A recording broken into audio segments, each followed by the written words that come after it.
तो बच्चों एक बार ब्रीफ में हम लोग रिकैप कर लेते हैं कि लास्ट क्लास में क्या क्या कंप्लीट कर लिया था. After that we will further continue with our discussion. Okay, so if you remember in our last class we talked about the one of the major key elements of a democratic government, right. तो उसमें हम लोगों ने सबसे पहले किसके बारे में बात किया? We talked about participation as being one of the key elements, right. तो हमने देखा that it is through elections that people participate in the decision making process of the government. तो इलेक्शन में क्या होता है बच्चों? People who are at the age of 18 or above, they are allowed to vote or they have the right to vote given by our Indian Constitution, right? और ये vote के through वो लोग अपने रिप्रेजेंटेटिव्स को चूज करते हैं and these representatives they represent the people and they take the decision on behalf of them. तो obviously ये जो प्रोसेस होता है in which they are taking the decision, they have to keep in mind the demands of people, क्योंकि ये किससे कौन इनको चूज कर रहा है? So it is the people who are choosing the government. So obviously they have to look on the demands of people. That is why people are taking part in this decision making process in a good way, right? और ये हमारे democracy का बहुत ही अच्छा element है, बहुत ही सही element है, because this shows the importance of democracy. It makes our country much more stronger in a democratic way. Also हम लोगों ने देखा that there are some of the other ways of participation. तो हम लोगों ने क्या क्या उसमें देखा? That it is not only through elections that people participate, लेकिन हमारा जो गवर्नमेंट है उनका एक फिक्स पीरियड ऑफ टर्म है, राइट. 5 years के लिए वो लोग गवर्न करते हैं, and after that the election process takes place again, and finally if the people they are happy with the work of government तो उनको फिर से इलेक्ट करते हैं, नहीं तो कोई alternative government it comes on the place, right. तो ऐसे पूरा ये प्रोसेस जो इलेक्शन का ये चलता रहता है ना. उसके अलावा जब ये गवर्नमेंट जो हमारी वर्क करती है, so obviously the people they are looking on to the government for their demands. They want the government to address their problems. जो local लोग हैं उनके सारे problems. और आपको ये भी पता है that India is a diverse country. तो people from all sections of the society they have their own problems, be it the rich people or the poor people or the middle class. तो सबके अपने अपने problems हैं. तो government को सारे problems को डील करना होगा, उन सारे प्रॉब्लम्स को एड्रेस करना होगा. That is why they are answerable to people, है ना. तो this is one of the major concept of democracy, that is to the people, for the people and by the people. इसके बारे में आप लोगों ने गवर्नमेंट के चैप्टर में भी पढ़ा था.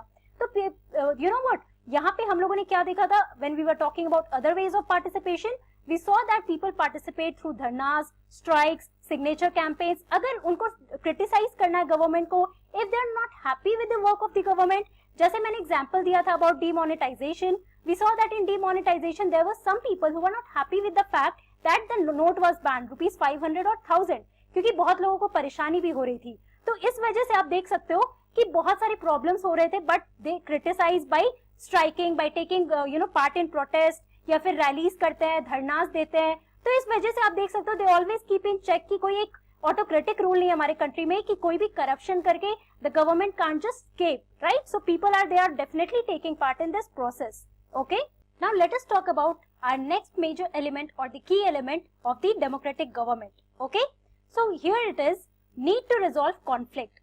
Now let us understand what is this conflict here. So another important key element of democracy is it helps in resolving conflict. Okay, तो हम लोग अपने इस point से examples के through समझते हैं that how democracy, this important key element that is democracy, it helps in resolving conflict. Okay, so conflicts can often lead to violence and death because one group decides that it is all right to use force to prevent the other group from protesting. तो बच्चों conflict क्या होता है? That it is the difference of opinion between two groups. Okay, तो आप लोगों ने first chapter में देखा that India is a diverse country, right? People from various religions, various groups, they come and they live here in this country.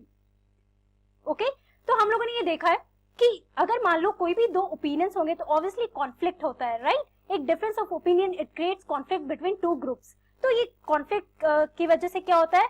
So this conflict it often leads to violence. Okay, ये violence बच्चों हम लोग अगर example हो, अगर आपको याद होगा जब हम लोग फर्स्ट सेशन कर रहे थे, we talked about Maya Naidu, right, who was living in Johannesburg, and while she was looking at the old pictures in that box, she saw the picture of Hector.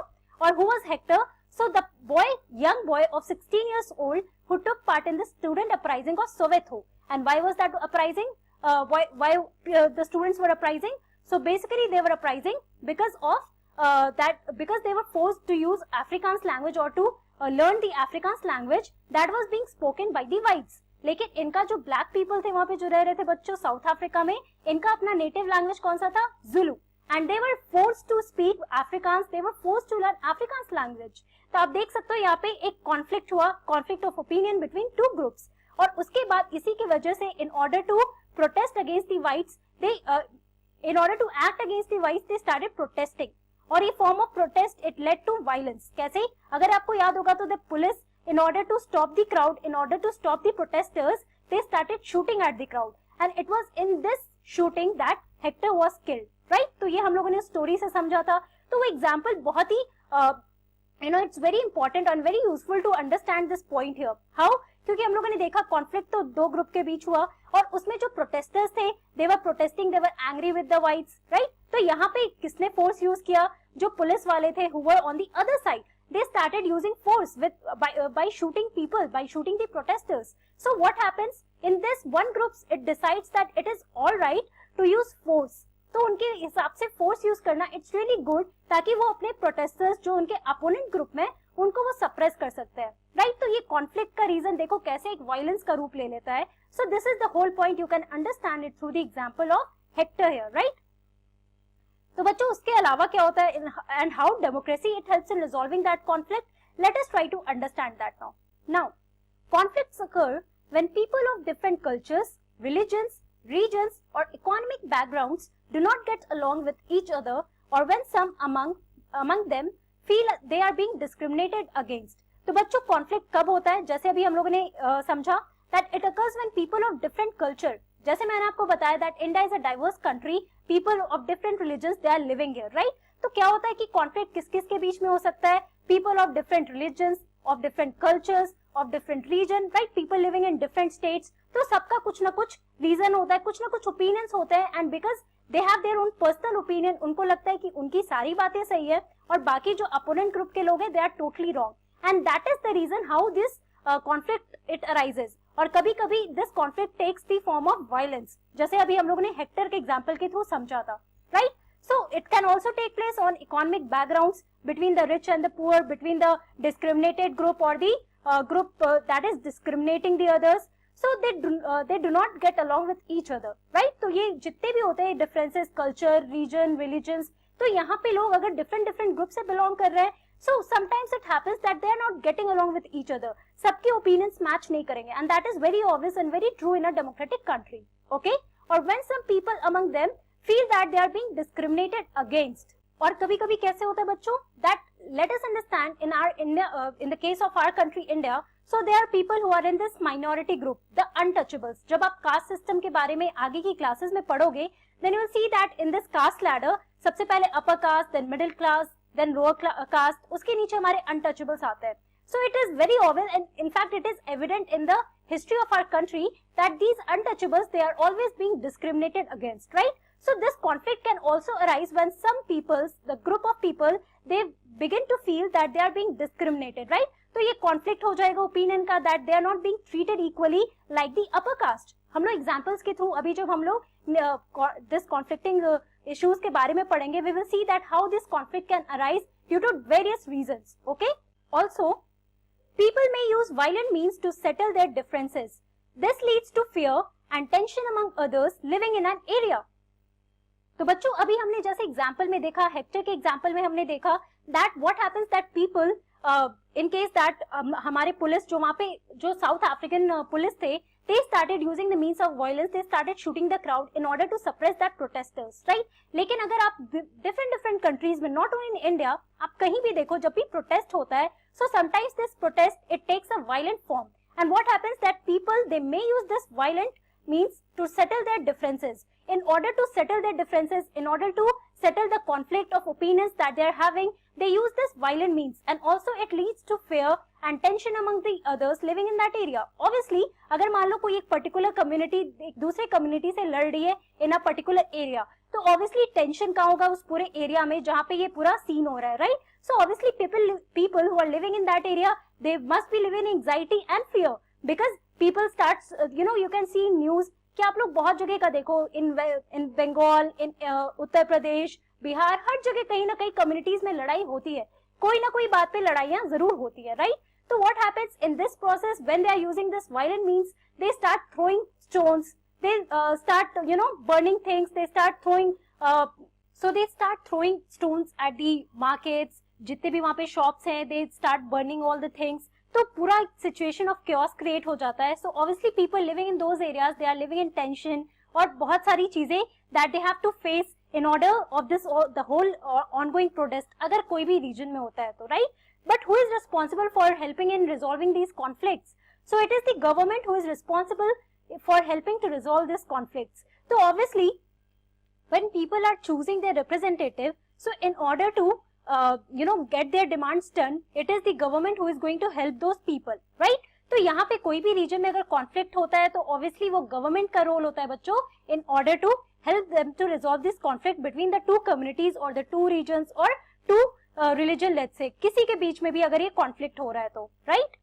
Also, another important part that we can say while we are talking about the need to resolve conflict as being one of the major key elements of a democratic government. So, it is in our Indian constitution that lays down the basic rules or laws that have to be followed by everyone. Okay? तो हमारा जो Indian constitution है बच्चों, that is, let me tell you the first introduction of Indian constitution, क्योंकि Indian constitution के बारे में आप आगे की क्लासेस में जब आप क्लास 7 में जाओगे, क्लास 8 में जाओगे, तो ये बहुत ही हर एक जगह आपका ये टर्म यूज होगा. So what is this constitution of India?